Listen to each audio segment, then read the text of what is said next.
C'est un homme épuisé qui accepte de nous raconter son calvaire. Il y a 7 jours, Francis Collomb s'est libéré seul de ses geôliers. Ces gens-là ont toujours tué leurs otages. Et y compris surtout ceux qui ont voulu s'échapper. Donc je savais que si je ne réussissais pas mon évasion, j'étais mort.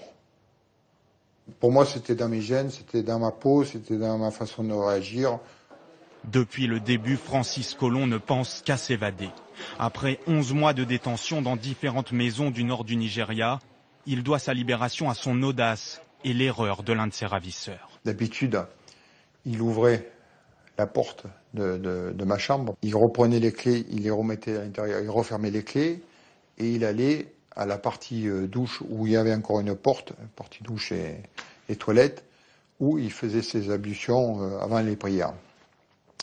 Et ce jour-là, il avait oublié les clés, mais pas du côté intérieur, du côté extérieur pour moi. Donc j'ai dit, mon petit gars, si tu oublies les clés encore une fois, donc j'ai commencé à préparer mes affaires que j'avais prévues pour m'évader. Et effectivement, le soir, il a oublié encore les clés. Donc vous l'avez enfermé. Voilà.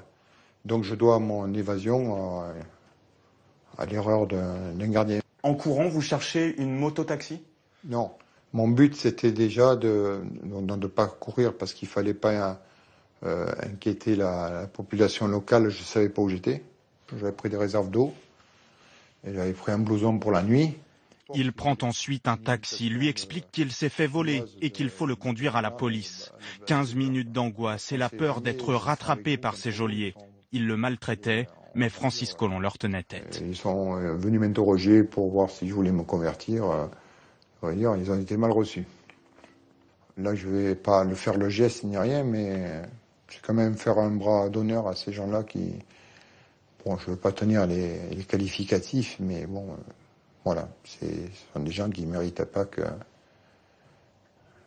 qui méritent, à mon avis, de ne plus être présents et de mourir. Ils vous ont fait souffrir ?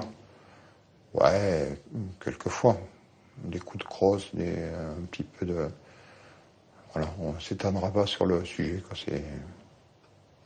Je n'accepte en aucun cas d'être qualifié d'héros ou de quoi que ce soit, parce que quand vous êtes otage, vous n'êtes pas un héros, vous êtes avalisé.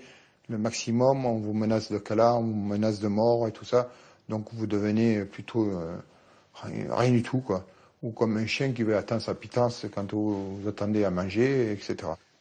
Alors pour tenir le coup, il y a eu ce précieux carnet. Chaque jour, l'ingénieur de 63 ans y a écrit ses idées, imaginées des machines, s'évader, même par la pensée.